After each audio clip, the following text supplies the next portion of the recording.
Thursday's the time we always set aside a little bit of the show to talk to members of the medical community. Today we have Linda Woolley, a certified diabetes educator with New Hanover Regional Medical Center, talking about the ways for diabetics to eat healthy. And before she even came, I thought, she's got to bring the plate, and the visual aids are here, so thank you for bringing those. Let's get right into it. As far as the plate itself, how does a diabetic want to stack up what they're putting into their body? Well, as far as the plate itself, it's pretty simple. It's divided into thirds. You take half of your plate and you divide it, put in your non-starchy vegetables. You can fill in as much as you want, as long as you're using one section, so that's half of your plate.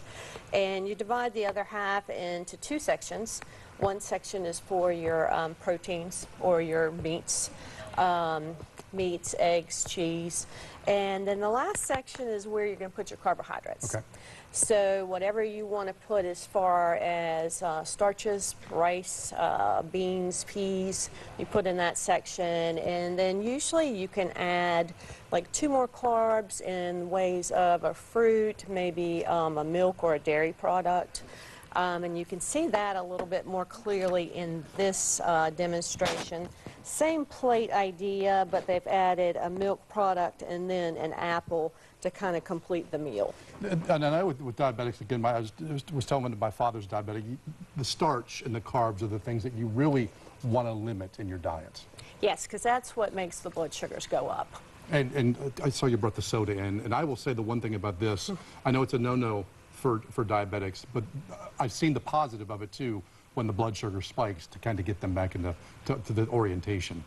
Yeah, exactly. And I brought the soda in as a demo just to show that usually with my patients, there's so much sugar or carbohydrates in this tiny amount of Coca-Cola that it's almost as much as having like a 4th meal a day. Yeah, I was going to say that would more than take over the plate if it was actually exactly. food. That's it. Yeah, but and again, you know, I've been mentioned, you know, that with the family history of this, I kind of know what we're supposed to be looking for.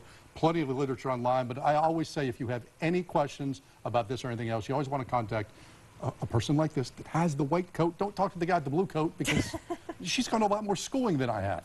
Linda, I appreciate the time this morning. Thanks. Thank you. Appreciate We're it. back with more after this.